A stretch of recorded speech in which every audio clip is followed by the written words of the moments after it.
Okay, everybody, it looks like I'm back on. I'm not sure if you can see me or not. It looks like I'm not really properly lit. Um, sorry. Let's see. Yeah, well, that's kind of the lighting we're going to have here, unless I can flip this one on over here, which I possibly will do in a minute. So today I'm doing a little bit of a change up, and I'm talking to you about my experience as a student of ufology and how that intersects with my status as a minister and a chaplain in a New Age church. I'm a military chaplain in the process of trying to achieve billeting. So my effort is to take my chaplaincy work to the right base component of uh, the joint forces and to continue with work from there. I also have training with regard to voter registration. There's a program called UOCAVA, which is uniformed. Let's see here. Uniformed Overseas Citizen, uniformed, uniformed and overseas citizens. Listen to this. Uniformed and overseas citizens, UO, Absentee Voting Act. That's what it is. Uniformed and overseas citizens Absentee Voting Act. And I'm trained with UOCAVA standards, which means that towns and military bases have to furnish offices and provide a process so that people can vote. So people overseas need to be sent ballots and they need to be able to vote, including deployed military. So I'm constantly trying to get someone to assist with that, establishing, setting me up for that. Um, so talking to you a little bit, following up with Bob Lazar. Bob Lazar is a UFO witness and someone who, he's an engineer and worked on projects that exposed him to extraterrestrial craft in Area 51, which is a part of Nevada. That's a top secret U.S. military range. It's a testing range for very horrible weapons like chemical weapons and so forth. I don't know if they do nuclear there or not. And it's also a base that's basically operated in conjunction with the major uh, space contractors and airplane contractors like Boeing, Lockheed Martin. Lockheed Martin is actually written all over what goes on down there. Um, and these are disclosures that were made publicly by Bob Lazar. And I read a number of abduction survivor stories and people who are witnessing flying saucers. And I've been doing this for years. And I've kind of been, because I was sidetracked in my career uh, pending the outcome of litigation, including litigation that ties to the military for anybody who wants to pitch in with that. Um, I took a side trip away from concerns about that. Whether or not you believe, quote unquote, in flying saucers, and I'm flexible. I don't think everybody has to think in those terms. But I think some people want to think in terms of, gee, of the potential, including potential dangers, and how we deal with them. Let me just recount for you the UFO information as it emerges from Nevada, and I will dovetail that with information about my own experience confronting and discussing foreign craft. um, so, right, so there's a range, and it's an actual place. And like Bob says, people don't dispute that it exists. You can drive up to it and you can see it on the internet. It's out in the middle of nowhere, and they have it cordoned off, so it's not fenced, but there are posts. It's posted, and I think it's every 100 feet it's posted. And if you go like 20 feet over this one border, if you cross the border, you'll be intercepted immediately. I mean, if you walk into the space, they'll know because it's all surveyed, or there's surveillance rather, and it's surveyed. But right, so if you don't believe in the UFO component of it, fine. But the reality is that it's a secret base. It's a secret governmental base. You're not allowed there. Most people aren't allowed to talk about what goes on there. And I did some digging. One of the things that Bob Lazar says, and I've seen other sources for this too, is that there's a secret flight out of,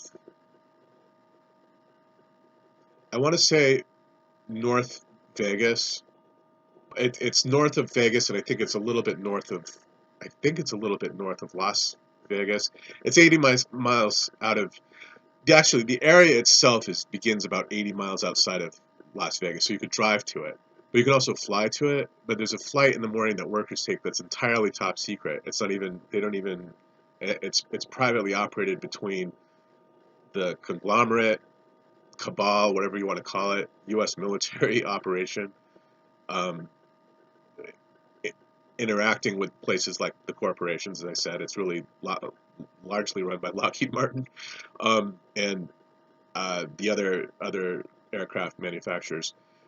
So you don't want to believe that it's UFOs that they're handling out there. That's fine. But the legend is that after the Roswell crash, you might have heard of the famous Roswell crash, that they recovered as flying saucer in 1947. After that, according to legend, the wreckage. Some say bodies. Unfortunately, I know a couple of people who don't think that those extraterrestrials died, but everything ended up down at that range, Area 51. There are different parts to Area 51. Those in the know about S4, and S4 is really where you don't want to talk too much about it without getting into trouble with the government, it says. I have been doing this for such a long time that I think the government will probably try to nail me for something else. But, right, there's S4, which is even more secret than Area 51, and also something called Groom Lake. And Groom Lake is a completely dry lake. It's an old lake bed. But there are facilities and ranges down there as well, hangars and so forth, I believe. I'll have to double check. I don't have a good handle on the entire blueprint of the place. But so, right, Bob Lazar, lots of information on the internet about his experience going down there, working on things, and then one day, apparently he has the clearance for it. He goes and he showed down flying saucer or a retrieved flying saucer, one they're trying to retrofit. They're trying to retrofit a design. You'll have to listen to his accounting to get all of the details. But he actually said he actually entered the thing, not a very big craft, because the beings who operated it, he said you could see where everything was sort of small. It was sort of miniaturized. But he was able to stick his head down and look around and so forth. And I know that he witnessed actual, I think it was probably the testing of a revamped foreign craft. That's his allegation. You'll have to look at that too. Um, but yeah, so strange place, interesting place of lore, but also a place to think about in terms of the integrity of the military. You want to make sure that stories are not crushed when people experience loss at places like these. You want to make sure that survivors are remembered, that people are taken seriously when they come up with claims in a context that others find alarming, but that still must be addressed. Ultimately, you have to have compassion and develop compassion for all narratives coming out of people who are God directed and haven't done anything wrong. So these people who are light bearers are making these claims and telling these stories. And there's a second gentleman who went down too. Bob Lazar is very well known, and I studied him a bit when I did my thesis.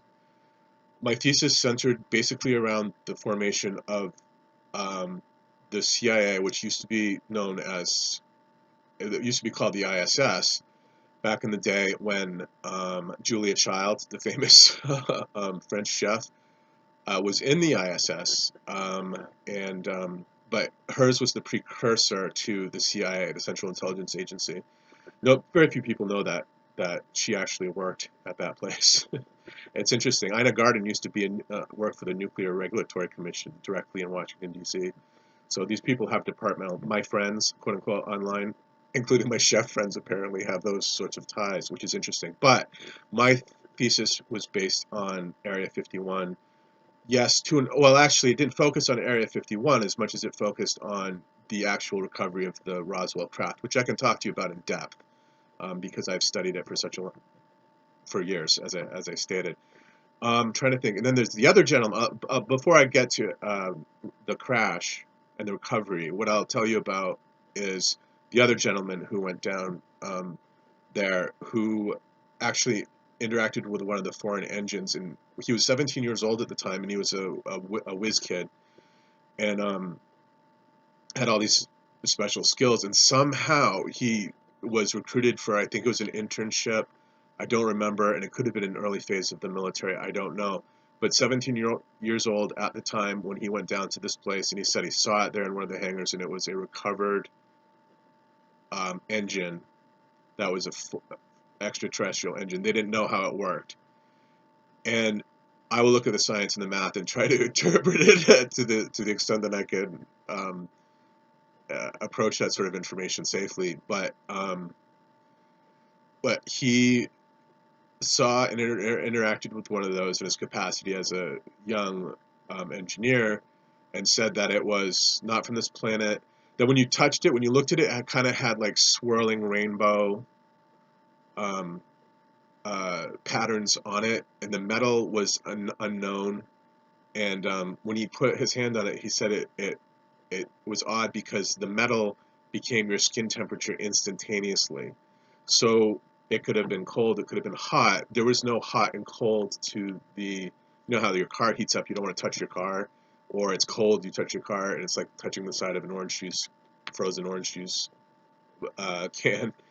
Um, you, when he said that's one of the features that it had, is that the metal responded to the touch of human skin, and that by way of the temperature increase. And he will talk to you in depth about the difference between what that engine and how it operated and what's possible to develop on the planet now, exterior to ET influence, um, in detailed engineering language, which I can share with you a bit.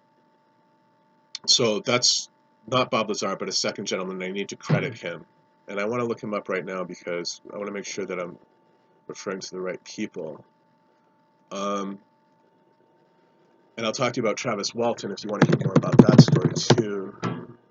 Let's go, please. If I can get people's files up, I can actually distribute information. Looks like it's not wanting to pull up stuff on my computer, which is not a shocker. I'll tell you about. I'll get you the gentleman's name.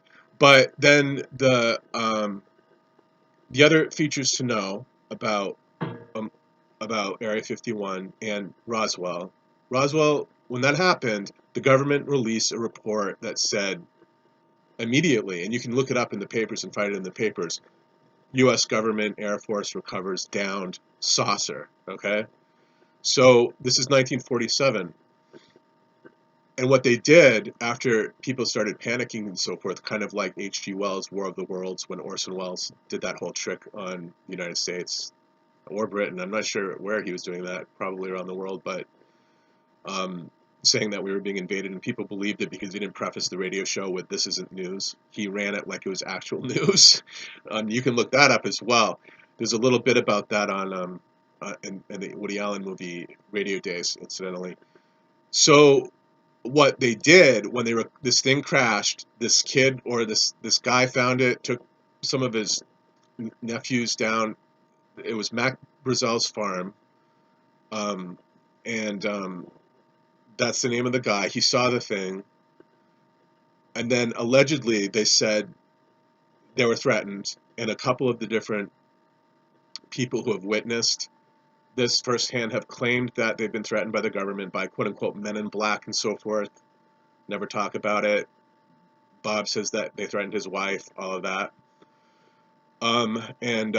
But in my reading, it after they released the discovery, the announcement that they had found a downed craft, they went through, including by going directly to the broadcast stations, and at one point literally taking something off the wire when it was coming, and they were about to announce it.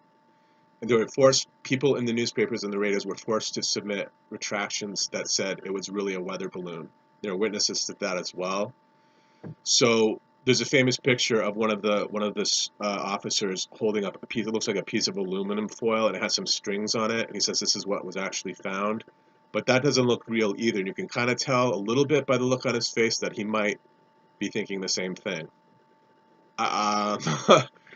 It's hard to pass judgment based upon a facial demeanor, as we know. But yeah, it's an issue. It's like the government retracted. They forcibly went into, according to this, and this was printed information by people in the military, upper level echelon people, who were and are respected military people, who said that they had printed or been forced to print a retraction. Whether or not a saucer actually crashed, I couldn't. I mean, I couldn't say, but it could have been a top secret weather balloon, and so they released all these staged photos with just a few pieces of aluminum, where top secret weather balloons are enormous and somewhat frightening to encounter. I don't know, but the lore goes that it was a saucer. People swear up and down that it's a saucer. Mac Brazel said that he held in his hand, when he picked up the pieces of the saucer, quote unquote, that the metal would bend. You could crush it up like this in your hand and then open it, and it would unfold perfectly. You couldn't burn it, you couldn't torch it, you couldn't alter it in any way, and it wouldn't take show signs of stress. It was just perfect, pliable metal. Um, and that's something to think about.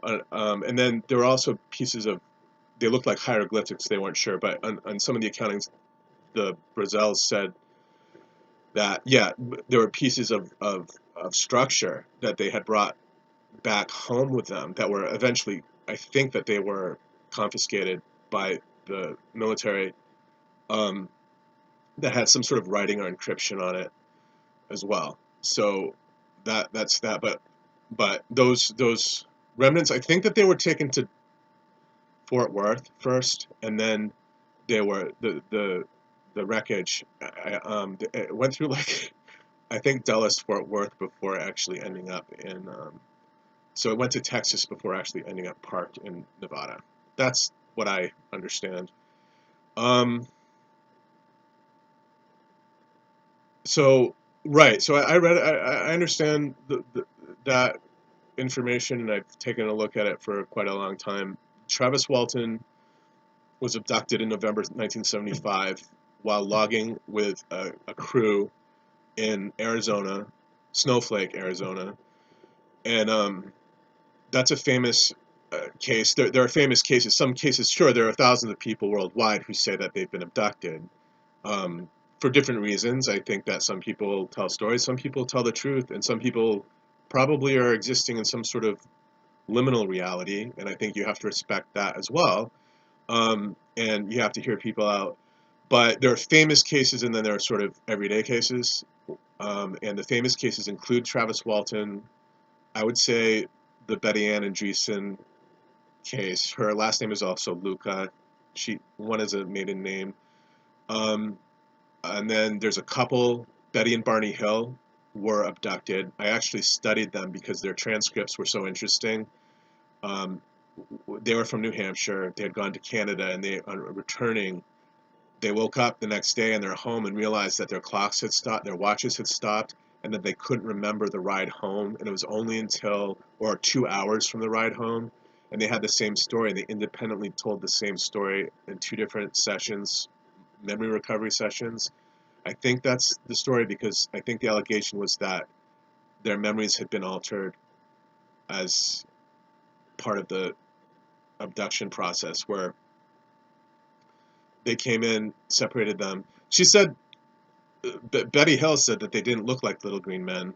They looked like tall aliens. She said they didn't look like they were from around here, which she has no understanding of little green men. When people talk about reptoid aliens, those aren't her aliens. She says that clearly in her deposition, if you will.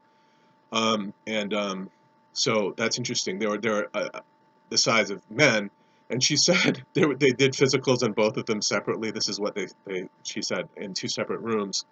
And then they came in. They took her husband in one room, and then she had to go in another room. And they, whatever it was that they did, um, in recounting it, fortunately for her, I don't think she has either the memory of all of the traumatic details, or the actual examination was not traumatic for her. Um, you'd have to look at the transcripts probably to understand that, and she would have to explain it to you personally to really know. But she said they came in. Her husband was in one room, she was in another room, and then at one point they came in and they grabbed her teeth. He made her open her mouth to look at her teeth because her husband had dentures, and his teeth came out, and they had no idea what that was all about. So that's interesting. Betty Ann Luca was abducted right up to the room of her trailer, right up to the ceiling of her trailer in etheric form. So when they would take her, they would take her spirit out of her body. The body left here, but the thing would come, hover, and she'd go right up into the thing. And then her story, she would recount her stories. Some of the people had sort of interactions, I think, in finer bodies somehow with these alien entities and so on. But Travis Walton's story is quite traumatizing, and you can hear it about it online, or watch Fire in the Sky, or read the Walton Experience to know more about that. But he was missing for 3 days. I think they started opening kind of a preliminary murder investigation or missing persons investigation because the police knew something was wrong when they went to Snowflake and said, our friend is gone, our friend is gone. And they weren't sure why they would have faked something like that, because eventually the men said it was a flying saucer that took them. The chief of police didn't buy it up front, and eventually Travis Walton was found. I think it was 80 to 100 miles away, or it was a long distance off, and he had been gone for 3 days, and he showed up, I think, entirely naked and basically petrified. But that was his recounting. They never could figure out why a group of men would fake a story like that to get out of a logging contract. It seems really um, untenable to propose that. So, right, Nevada, interesting place. S4, interesting place. There's a restaurant called the Little Alien, which is supposedly the most famous restaurant in Nevada. The Little Alien, which must have been started sometime in the 60s, I imagine. And It's called the Extraterrestrial Highway at one point too now down in Nevada because of all the stories and all the lore. Everybody associates that big open expanse of amazing desert road that can also be very dangerous to traverse. Um, uh, they've renamed it the Extraterrestrial Highway. So yeah, interesting.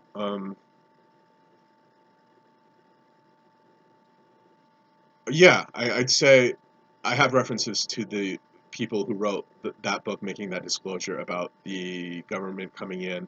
And there's a whole section too at the Pentagon, which I'm not disclosing anything classified. They declassified information a while back, releasing. Um, Carter had collected documentation.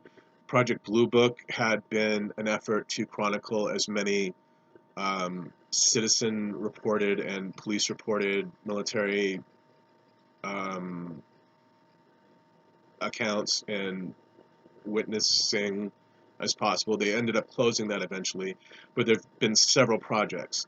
Grudge was one. These are in the intelligence community. They're known as Grudge. One's called Twinkle. That one is quite esoteric. Few people know about it, but it was a project for a while. Grudge, Twinkle, Sign. There are a bunch, and then Project Blue Book was one as well. So yeah, interesting stuff. Um, I think that you want to maintain context, and you want to take, you know, you want to proceed cautiously when it comes to who's responsible for what and all of that, and what the loss actually is. It takes great discernment to handle that information responsibly. Let's put it that way. Great discernment. But I had an experience too. I'm not one of these people who thinks that he's been followed repeatedly for years. I know people who have had several abductions and so forth. And Travis, I don't think Travis was ever retaken, but I think he's seen craft since then. And I'm not sure if he's one of the people who says that he's always followed. I don't know. And I'll give him the courtesy of telling his own story, although I think that I'm a reliable chronicler of his story. My, excuse me.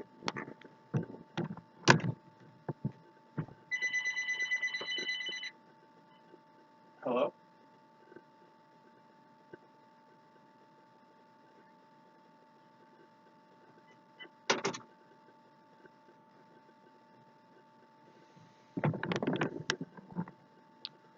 Okay, sorry. Someone else's problem, apparently, because they didn't ask for me by name. Let's just make sure I'm still on the screen here. You're going to get a little dim shot of me.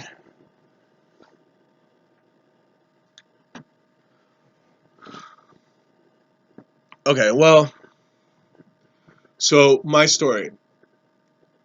I don't want to tell you all of my story because I think some of my story is probably just left best to the unfoldment of time, and I don't know that it's time for me to embark on all of it. But yeah, I've seen ships from out of this world, and don't mind talking about it.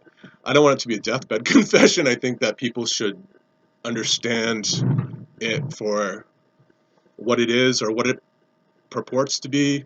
Memory is odd, and human experience is strange, and it's difficult to know what's going on. But yeah, I was in Canada, Prince Edward Island, when I was a kid. Let me think for a minute how old it would have been. Yeah, I'll tell you guys a story right now. I was probably 12 or 13 years old, and I was with my family on a campground on the water, on the ocean. Canada, Prince Edward Island has, um, it's popular because its oceans are warm. The Gulf Stream brings warm water up to the swimmable areas. So when you're swimming in Prince Edward Island water, it's actually warmer than the water that you'd swim in Maine. So one of the problems is that because it's sort of semi-tropical water, they also have like an abundance of jellyfish that sting.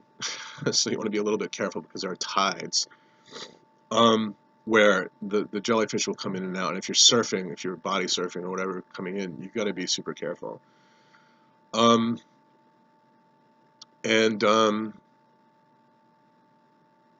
right, one night I was sleeping in a truck because it had been raining in the tents, and the tents get wet. And I think we had been rained out on the one night that I was sleeping in the truck, and so the truck we had our camping gear in. So everybody else was sleeping in another tent.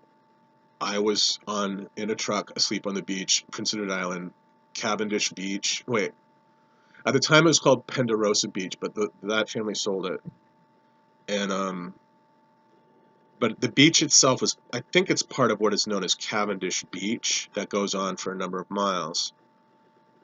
And we had seen black helicopters there. Like, that was a somewhat common occurrence to go outside and see black helicopters in the air, like the government was checking up on everybody.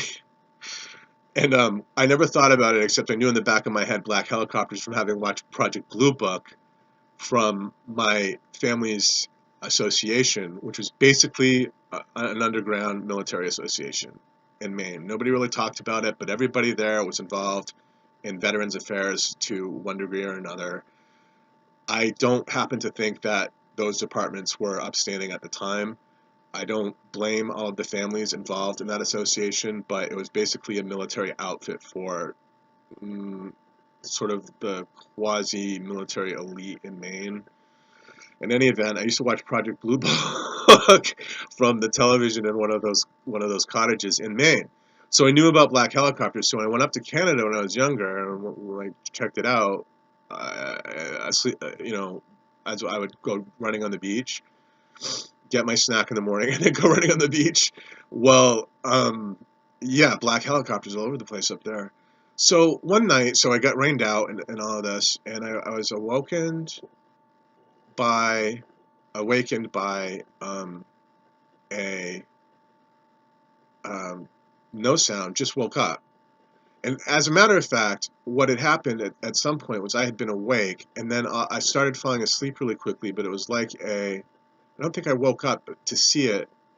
I either woke up to see it, or it actually put me to sleep before it either saw me or got me. Like, they don't really know if they got me, but I saw it, and it was either, let me think for a minute how to describe it. they're in the truck and then sort of hanging out, I believe. I think I had um, awakened at some point in the night, and then I I had dozed off, and then it was like I was being put to sleep again, and I could hear what I thought was a little dog coming down the dunes. And I thought as I fell asleep, as I was quote unquote being put to sleep, I thought, what is a little dog doing coming down the dunes? And that's all I remembered. But while that was going on, I could see the thing come down behind the dunes. And what it was, it to me, I think it was either it's possible that it was the Aurora. I was talking to people about the Aurora and so forth, which is a top secret craft.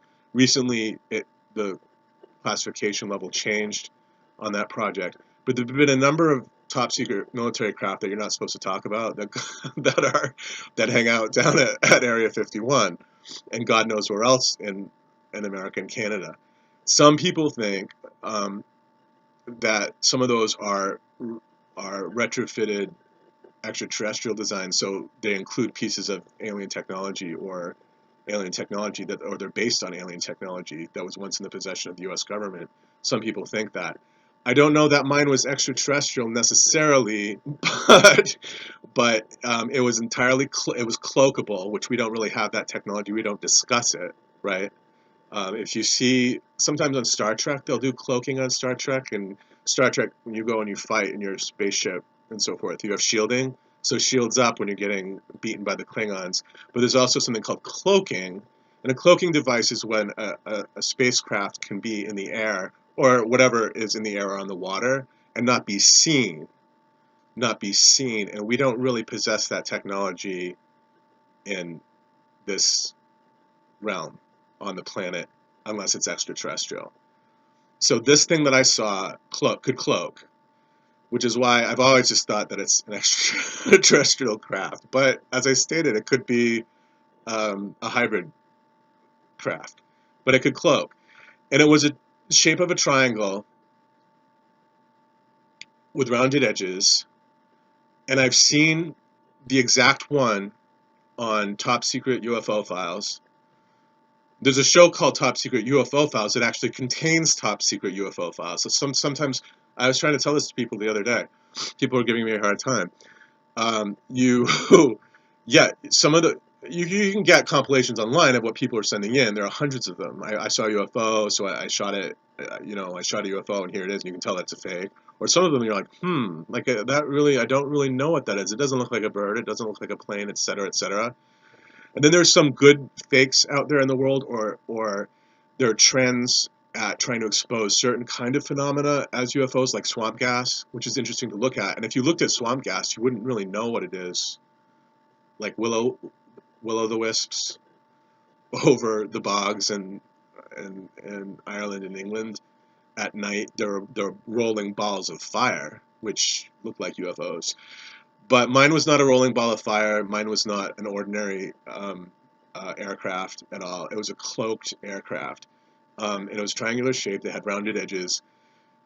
Um, and um, I'll say this because I think it's the truth. And I have people telling me to shut up about other things, and of course I can't always keep my mouth shut.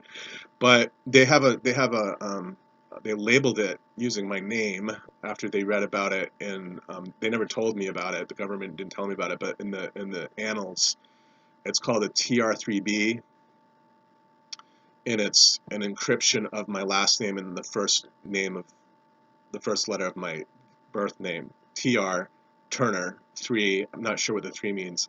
B, so Ben Turner, and it's that whatever that was, and it was either the like an aurora or extraterrestrial. I don't know, and I don't really know if I was taken or not because I have never been given access to that. But I have some memories that I can't explain of being on military craft, and some of them I've actually been on military craft in waking consciousness, and I've also been on military craft in uh, where I can't really tell if if it's something that I actually survived or if it's something that I survived and was forced to forget. And I think forcing someone to forget, quote unquote, is a bit odd unless it's an extraterrestrial power. So I don't know, and I'm not really sure what the MO is of the aliens either. I'm not sure if they are able to do that or if they have an interest in doing it. Presumably, if they can come here from another universe, they can do whatever they want, for better or worse. So I put a bookmark on people who think it's an open door on going around talking about aliens, and I think people like Travis Walton probably do too. Although I think it's helpful to talk about all forms of crises surrounding those narratives, and to handle all information responsibly. So yeah, that was mine, and um, as I said, I saw the thing, and when it went down behind the dunes, it was like you were looking. It didn't move. It was silent. It was silent. It didn't make any noise. The only noise I heard, as I said, is that quote unquote little dog, which I don't think it was a little dog. And um, they it was like when I was looking at it, you saw the light, you saw the triangle. You could see that you couldn't really tell that it was solid, which is why I knew it was cloaked. It was kind of filled with, I'd say like a hot pink kind of and blue patterns of radiation almost. That's all I could really see, but you could see the triangle. And when it came down in stages, like it was showing you three different photographs of itself, or not showing you even that it somehow went from being. They talk about saucers skipping over water, and I wonder sometimes if it appears here and then here again really quickly and here again, like a third time, and then ad infinitum, or it flies off at supersonic speed, wherever the situation is. But I think that they might blink in and out of reality as part of the way that they move anti-gravitationally. So yeah, I could see and it went here. You couldn't see it again for a second. Then it appeared again here for another second, and then it appeared again here for another second. And then it was down on the dunes. Supposedly, I couldn't see over the dunes. And then I had a moment where I heard the dog. And when I mentioned the dog, as I was quote unquote put to sleep, and why I mentioned the dog was that a lot of people who have narratives in which they describe being abducted by flying saucers, this is something that was discussed by Whitley Strieber in the book called Communion. He endured several abductions. Will remember, because their minds can't really deal with the fact that they've encountered extraterrestrial life, will remember, and there's a term for it psychologically too. It's like a replacement animal or some sort of totem animal. When your mind thinks, oh, you can remember from last night when you were abducted, you wake up and you feel strange, or you're bleeding from some orifice, or you have a scoop biopsy on your arm, or whatever the situation is. Someone has punctured you somehow with a test. You'll remember not the alien, but like seeing an owl and then losing time, or seeing one of the people saw a wolf and then lost time, and through memory enhancement, which is a contestable practice to be certain, will then remember that it was that instead. Your mind tells you that it's something else. So I wonder um, if I think that dog, it's called a screen memory, and I think that that's what that dog was. It was a screen memory of them coming down the dunes, or my they're implanting that in my brain so that I could just cope with the reality that was happening. But and that was it. And then I that was it. That was the end of the story. But I have a memory of being on a craft. I was actually on the John F. Kennedy um, at one point, all over the John F. Kennedy, which is military craft. When I was younger, and I wonder sometimes if maybe there's a connection there. I was taken on. My father was a plank holder. He was on which means that he was on the Virgin tour when it was first commissioned. During Vietnam, my father said that he was told that half the people in this filing cabinet are going off to Vietnam, which basically means that you're at risk of being killed, and half the people in this filing cabinet are going to the Mediterranean. At the time, the Mediterranean, the JFK, was commissioned to guard Israel from being bombed, because everybody in the world was at risk of being bombed. The United States was worried about Israel, which is why they sent the JFK to the Mediterranean at that time. That was during Vietnam. That was my father's ship. I went on that ship when I was 12 years old. When it came up to visit me, and we visited the port in Virginia when I was much younger too, which is, I think it's Norfolk, Virginia, where the thing is parked. It's a huge shipyard. But I actually went on the thing and went all over the ship, all over the ship. Not, and it wasn't I have to tell you folks, it wasn't the standard tour that is given to the people who are on the receiving deck. Yeah, you can be on the flight deck, because they're in port, and they're not receiving aircraft. So most of the people who went on that tour were saw the flight deck. But I went to all places in the boat that some places I probably shouldn't even be telling you about. But that's the reality of the situation. And Because it was a military tour. It was a tour that was sponsored by a connection my father had, who was actually enrolled in the military. He was actually an officer. So I saw chart rooms, you name it. But yeah, but I have a second memory of that is not a very nice memory at all, of being basically, I think, threatened, or at least misunderstood in context by American military personnel, and it looked like I was on a ship, and they showed me something that was extraterrestrial, and this is where I don't know if it's real, but it has components of actual real life and not fiction to it. You know what I mean? I told you about the ship. I know I was on the Kennedy as a child. I can corroborate that, but well, I don't know if I can corroborate it actually, but it's an actual thing, and they probably have lists of when they traveled back then, and they would have been in Maine and would know. But yeah, but the second time, it was like being on the Kennedy, but it was kind of scary U.S. military, and I couldn't tell when they were talking to me how old I was or anything about who I was, really. And I don't know, but the the the presentation was scary to me because it's something that they had information that was extraterrestrial that they were disclosing to me, and it frightened me.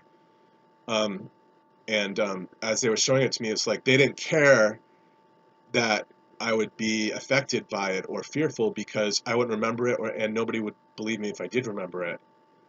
Um, but and I don't even want to bother describing what the thing was. It's another one of those screen memories where it won't really show me entirely what it is, but it was some piece of weird, bizarre machinery. And it's funny, the memory that I have. If you watch The Manchurian Candidate and you look at representations of manipulated um, thought forms and dreams, how bizarre things are. In the memory of it goes off a reel after a while. Like it shows me like the tape is ending on the reel. It's almost like you're watching one of those. I don't know if they did them during vaudevillian times, but they used to have like the guy on the bike on the stage on the stationary bike, and they do the background is actually rolling because it's a big roll of paper with trees and roadway painted and a white fence painted on it. So as the guy's going like this or pretending to walk along, it looks like he is, because the background is actually moving. He's not actually moving, but the background is. So at the end of this memory with the U.S. military officers, it flips off the reel and just keeps flipping off. So yeah, it was something creepy, and I don't know why. I'm not sure why I was there, and also don't know if that thing took me there either. I can't. I don't know. I'm not sure. But yeah, that's what I saw, and I've seen it again. But it took me 25 years to find the thing in the reports that I accessed, because often it looks like just someone shot an actual saucer in the sky. Okay, that's not real, or someone like shot a hubcap. But I've seen very disturbing, what I believe to be actual footage, or potentially actual footage, of craft, and some of that is embedded in some of these top UFO. And I can tell, I've been watching them for so long that I can tell which ones are military issued and which ones aren't, which I know is strange, but it's true. And yeah, the TR-3B, I've seen representations of that, and that's the one. So that's my story. And Yeah, for what it's worth. And I'm also willing to entertain the notion that somehow it's just something that was implanted in my head, but I don't know why I would have been approached or targeted for that sort of information unless it's something that was intended to be used. And that's where I end it. And I certainly would never disclose this to anybody to frighten them, only out of interest and only to the extent that we can help each other navigate sort of the strangeness of the world.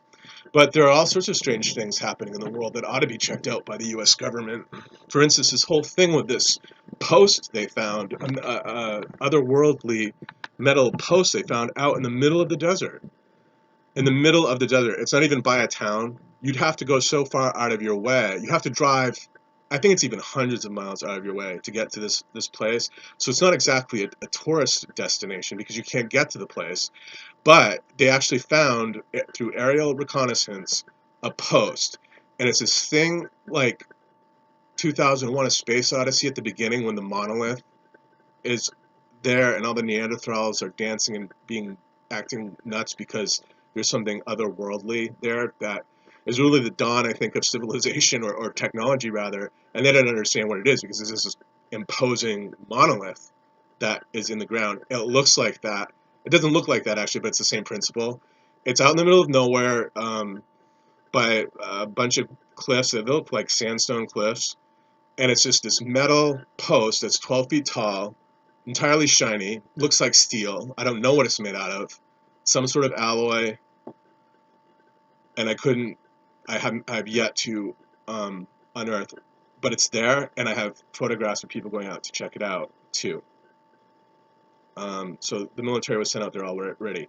When I get funding, if I ever get money, and we're going to go around with my friends, mill and otherwise, um, you know, whatever friends, military, non-military, mystical, whatever the situation is, yeah, that's one of the places that I would check out. There are a bunch of places to check out where I think that these foreign energy might be attracted to locations, and foreign capability, by that I mean extraterrestrial capability, might be inspired at certain points. I've also seen UFOs over, convincing looking UFOs over nuclear power facilities and things like that too. Like they're bothered by it or something. I'm not really sure, but yeah. So um, that's basically it. I have other stories to tell and narratives, but wanted to get that out there. So, but that's where it all starts really in 1947, according to my thesis. Yeah, there's a point in time. See, there's a point in time before people where people didn't really care much about foreign craft, although you can go back into the Bible and read about um, what could be extraterrestrial reports in books like Ezekiel. The book of Ezekiel, in the Bible, Ezekiel saw two wheels a rolling, as the old Southern Baptist song goes, the gospel song goes. Ezekiel saw two wheels a rolling way in the middle of the air, and those are the lyrics. A wheel within a wheel rolling way in the middle of the air, and you keep saying way in the middle of the air. And the Bible, I can get you the passage in the Bible, and scholars tend to say that it's an angelic visitation, but if you read it, why is it coming down in a wheel? It's some sort of airborne chariot. It says it directly in the book. So, right, it's in the Bible. It's all over the place, and I can guarantee in the ancient Vedas and so forth, old religious lore, but also in instances in Renaissance art. In very rare instances, you can see depictions of UFOs, flying saucers in Renaissance art. So I'm talking about masters paintings from the 15th, 16th century, where you can see you can see in the background. I have two of them. One is it looks like a flying saucer, and it's a flying saucer painted in a 16th century, whatever it was, oil painting, and I think it was probably like a commissioned painting of the royalty or the householder being celebrated by the painting. There's a UFO in the background, and then there's another painting with a guy. I've shown it to you. It's in my Elizabeth Clare Prophet video where I do all of the montage of church information, and I say actual spacecraft depicted in Renaissance art. Yeah, the guy's sitting. It looks like he has a little. It's strange because it looks like a star, kind of a shooting star, but you can tell that thing's solid because there's an emblem on the side of it, and you can see a man inside of it sitting, and it looks like spacecraft. It doesn't look like a comet at all. It looks like spacecraft. So, and its head's turned around backwards very strangely too. Um, where else would I go?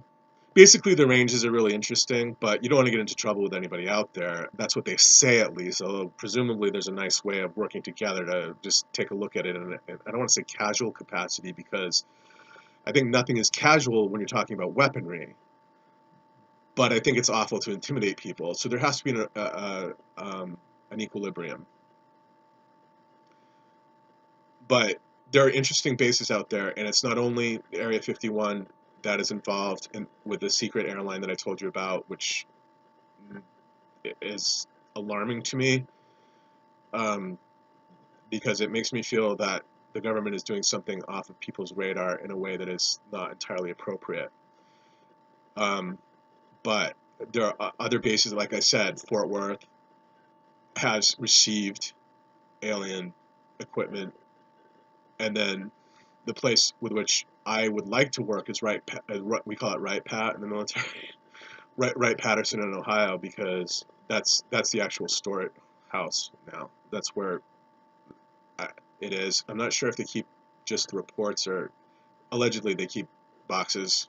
I mean, professionally done and all, but yeah, or however you do that in a controlled environment. I have no idea, but yeah, Wright Pat. And the program is called DISCS, but which is funny, but that's an actual military program. It's called DISCS, DISCS, and it means something other than flying saucers. But then Wright Pat is known for that flying saucer wreckage and um, whatever the word is for that when you are storing things under everybody's radar. It's a warehouse for that. So that. But there are other places out there too. All sorts of interesting bases, abandoned DoD projects that are very strange to behold. One is a pyramid that um, it looks like someone's tried to build a pyramid, but to make it look like a military weapon. It almost looks like a landing pad. It's an actual place. It's out in the desert. The DoD spent $6 billion on it. The place was open for 3 days, and then they closed it. They closed it, and I can get you a link to that as well. I say 3 days. The place was not open for longer than a week, and they had spent $6 billion on this place. And of course, what is it? You guessed it. It's a some sort of missile launch location. Unfortunately for me, I've seen photographs of that. It's depressing. It's not active, but they either wanted it to be active or wanted to send a message that it was active. I don't believe that it's in use, but I think it's still manned. I think there must be some sort of custodial work ongoing at that location because it looks too dangerous to leave alone without protecting it, and they have not decided to take the thing down yet. Yeah, and I can't remember where that is, but I have photographs of that and can get that to you. But what strikes me about it, sure, I've seen missile launch pads and underground, weapons, all of that. To me, leaves a bad taste in my mouth, and it's frightening to behold. But what's odd about it is a pyramid that, as I said, it looks like, and I'm not sure, it looks like it's built out of space shuttle material. And it's not the size of the Pyramid of Giza. It's not a full Valley of the Kings pyramid, but it is a big pyramid with a truncated top, like when you see on the top of the dollar bill before the all-seeing eye is put Annois Coeptus, or Annoet Coeptus. It's that, but no top, like on the dollar bill. I can get you links to that.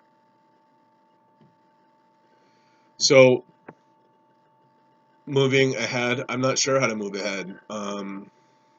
People have to not only do people have to find funding to research and so forth, but people have to develop traction to raise funding on their own.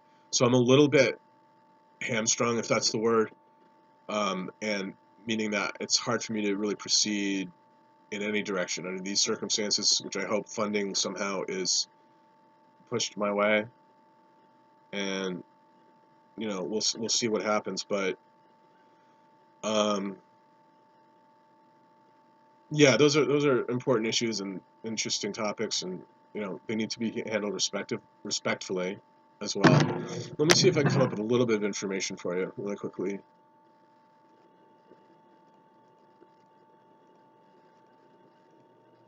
I mean, if I could grab one thing as the next cool guy getting his stripes and who's enough of an entrepreneur and nerd to get to hang out at these places, my first out would be Right Pat because of its stature with regard to discs.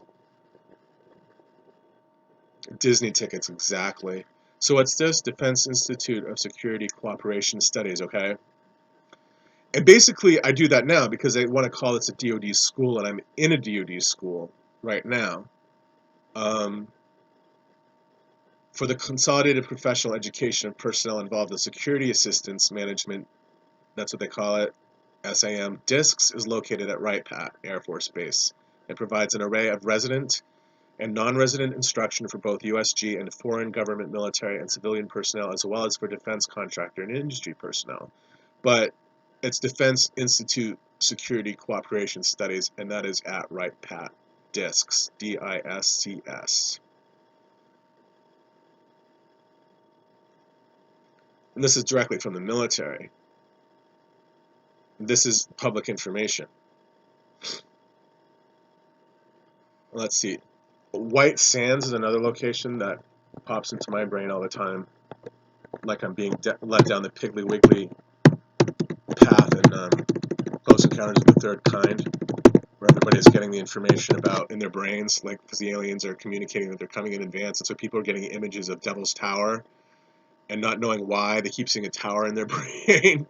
So the lead guy, as he's getting his messages, doesn't understand it, and he becomes obsessed with making sculptures of the thing, trying to figure out what it is that he's looking at out of his mashed potatoes. And he takes half the lawn from his neighbor's yard and throws it into his garage until his wife leaves him because he's just sitting all day playing in mud and sticks trying to figure the thing out. And it's only until he sees it one day, happens to see it on the news, that he knows that it's what it is, but it's only by chance that he kind of comes across it. So that's interesting too. Devil's Tower is an actual place. It's an actual rock phenomenon. And right, White Sands is the other place that's associated with extraterrestrials.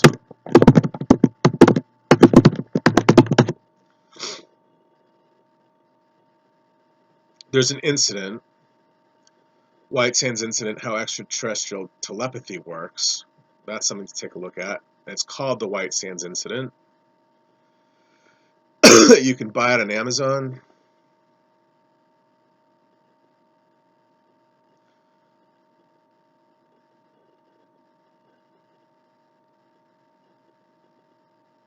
I have a picture of it. It's not a very convincing picture, which many aren't. You kind of have to deal with the fact that many are not convincing pictures.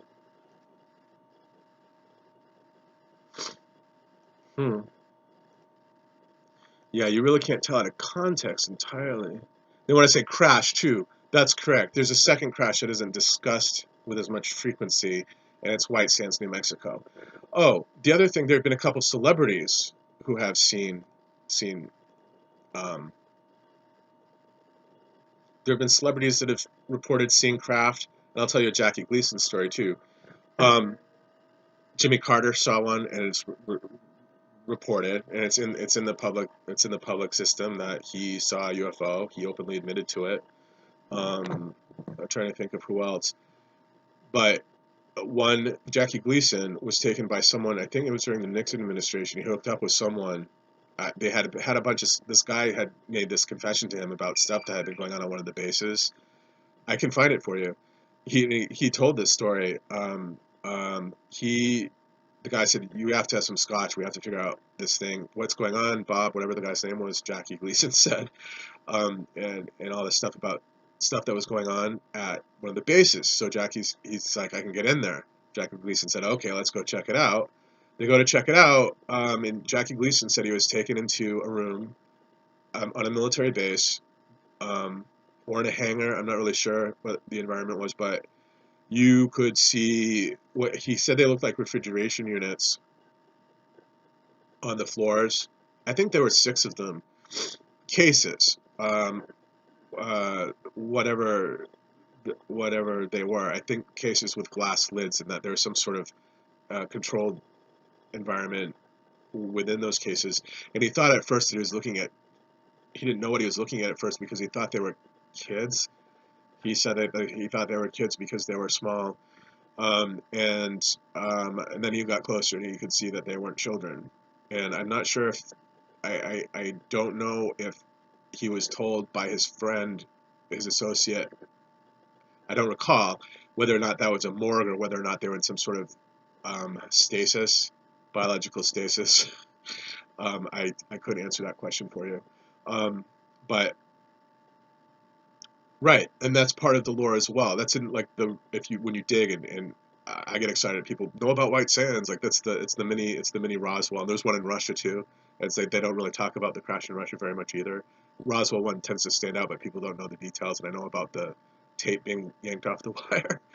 So yeah, that's there and to read and think about as well.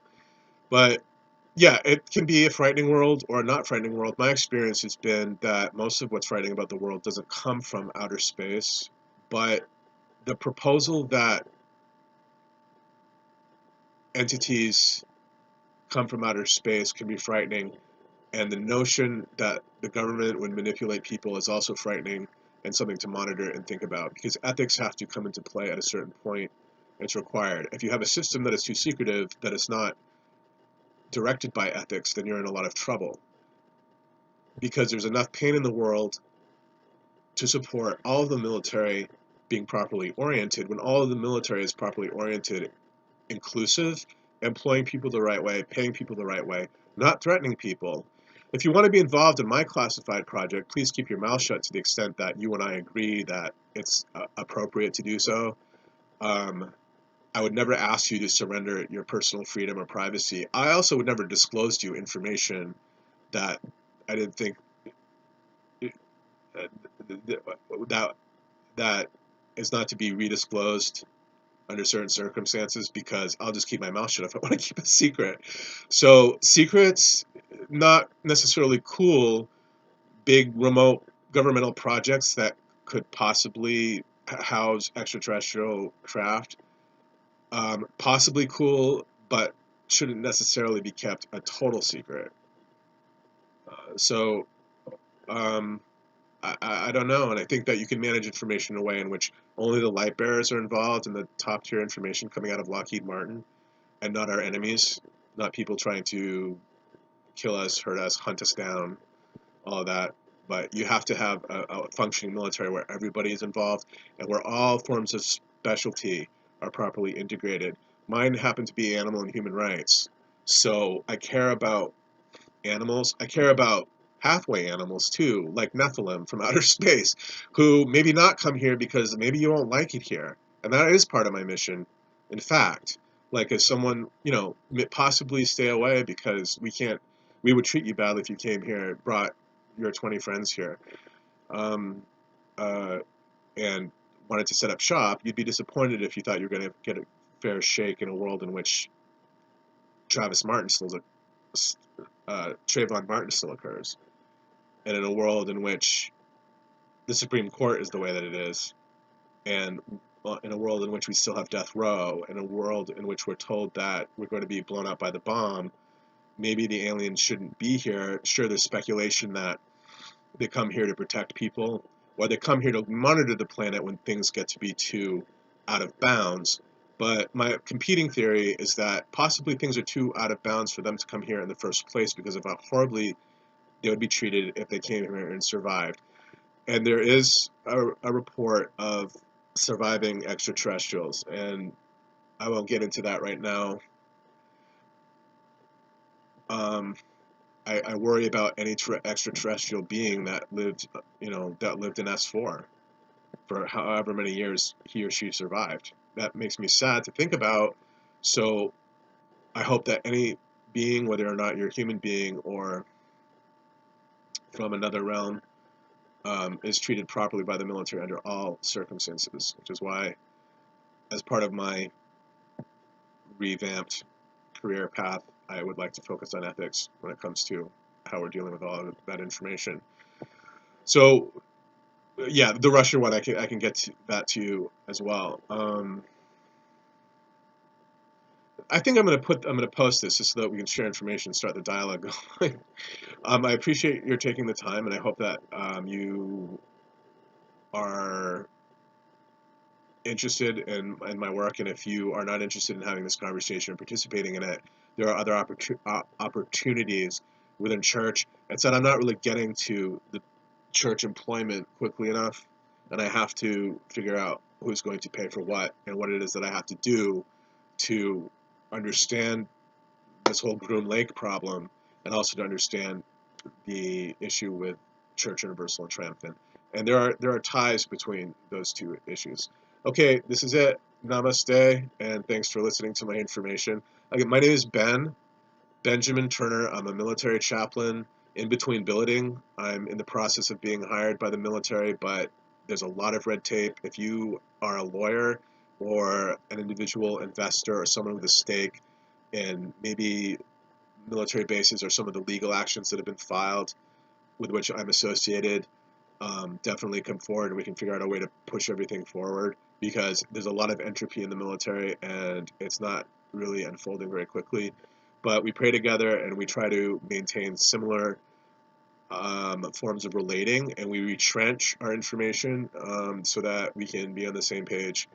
One other thing, when I was involved briefly in a project, I talked to a man who had been thrown off one of the military boards by the U.S. Air Force at some juncture, and he said that when they did the reporting, he and other people had gone in because there were ethical problems with how the military was handling their aircraft registration system.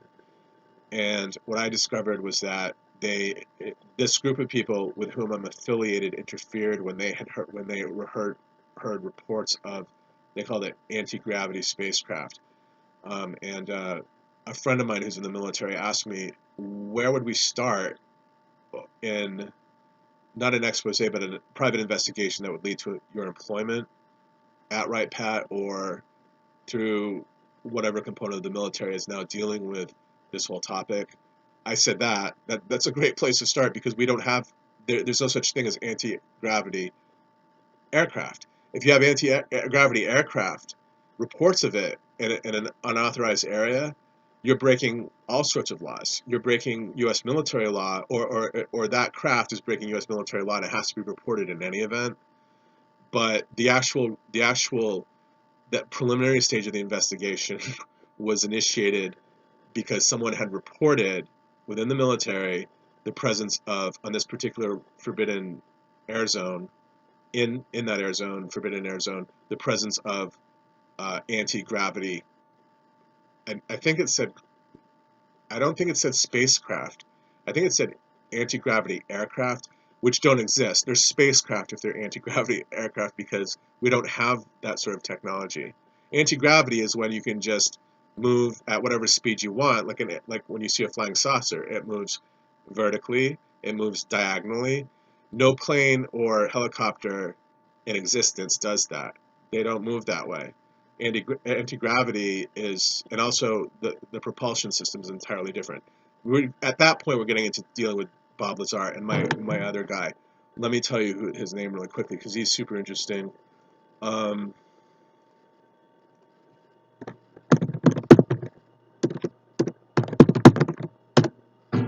I so apologize, because this is my milieu, and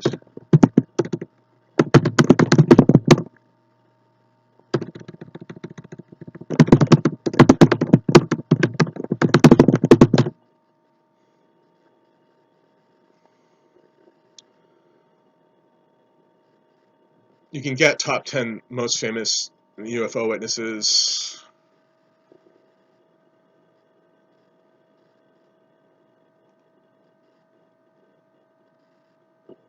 Aren't they going to say? They won't list who it is in advance.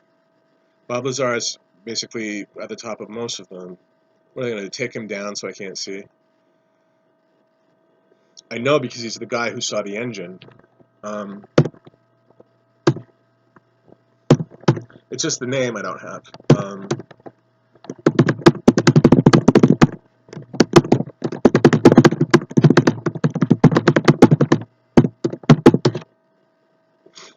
I can see it. No, it's not Bob Lazar though. It's the other guy. Okay, death. But I don't want death in my locker. I want life, but intriguing components of it. Okay, Lockheed Martin here is saying that there really are aliens in this one interview, right? And then they're talking about a veteran who is a. This guy is actually researching anti-gravity in quotes, and he's an Area 51 veteran and CIA electronic warfare pioneer. Okay, and that's on thedrive.com. Is that what it's called? / the war zone. I think, yeah, it's called The Drive and it's called The War Zone. And you just do a search. The title is Area 51 Veteran and CIA Electronic Warfare Pioneer Weigh In on Navy UFO Encounters. There are pictures of it.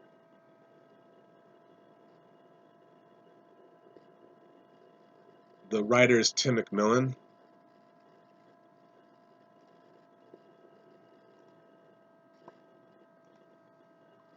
You'll have to figure it out. You'll have to find it. And we're calling them UAPs now and not UFOs.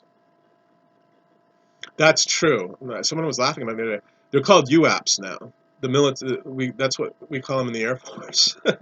Unidentified aerial phenomena. It changed from UFO. We discontinued using that, so now it's UAP. And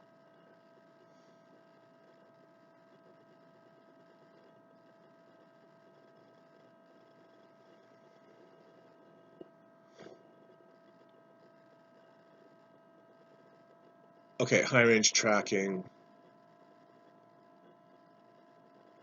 I think his last name is Barnes.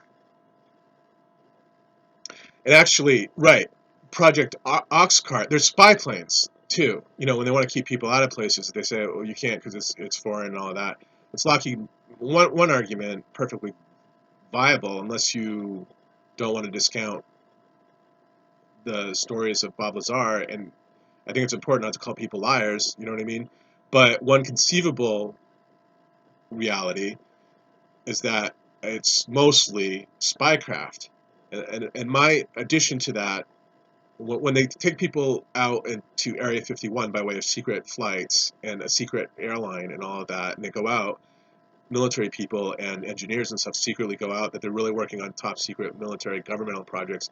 My addition to that is an interest in understanding and where UFO technology might be included, but at what stage during the engineering process, and at what point. Like if you look at not necessarily the Aurora, but I think the Blackhawks, like beginning with the Blackhawks and so forth. There's one called the A-17. That some people think, and the stealth bomber even, some people think, and I think that it might be the case that the stealth has retrofitted parts. If you look at the thing, it doesn't look like it is really from around here, and I think some of that design is probably foreign in origin. And I think that about some of the naval vessels too, as well. And nobody really talks about that yet, but it's a thing. They do talk about whether or not extraterrestrials are involved because there are people who fully believe that that's going on, and people I know who have witnessed what goes on in these places. Um, uh, so it's interesting to think about what is of this earth and what is not of this earth when it comes to human design. Well, Oxcart, by the early 60s, this gentleman pictured in this presentation would be whisked away by the Central Intelligence Agency to work on Project Oxcart, okay? The development of the A-12 spy plane is Project Oxcart at the ultra-reclusive and then quite new Area 51. So Area 51 was new in the 60s. Yeah, and it's the Blackbird, like the SR-71 was the A-12's successor. It's the Blackbird, and that one is also likely of extraterrestrial origin, or likely contains. Let me just stir the pot. Likely contains extraterrestrial parts, which, in line with what Bob Lazar already says openly. I'm getting you a link to this right now.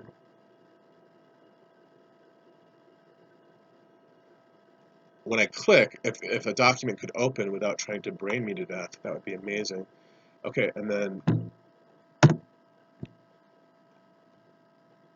every last one in the VA, huh? Okay, let's pin it, please. And I'm just going to call it electronic warfare. And put it right on my desk. Like that. Like that. And I'll post the links beneath. Any other information that I'm trying to think of what else you might need to know. Not sure. Other stories. Yeah, those are my top recs. If you want me to give you a summary of the recs, where I would start with those cases that I mentioned. But the reality is, that's really just for, casual, your side interest. It's important to develop those parts of the mind, and it is of interest because it affects all of us, including, the fact that there are thousands of documents held by the government in the archives that are reports from Majestic 12. Majestic 12 is a collection of people, the 12 people appointed, all men appointed to know more and study more about UFOs. And there have been like odd deaths. One of the guys died a very strange death, and I believe it was Forrestal. But I'll talk about that at another occasion. I'd rather leave on an up note. Yeah, in order to get, if people are actually serious about wanting to do consulting, or if people are actually serious about trying to retrench with me to get out there, yeah, you'd want to go out. Let me think for a minute. You'd want to go out. I mean, the most practical thing to do is to resolve my billeting problem, because I can't do anything if I'm not properly billeted by the military and if I don't have my driver's license.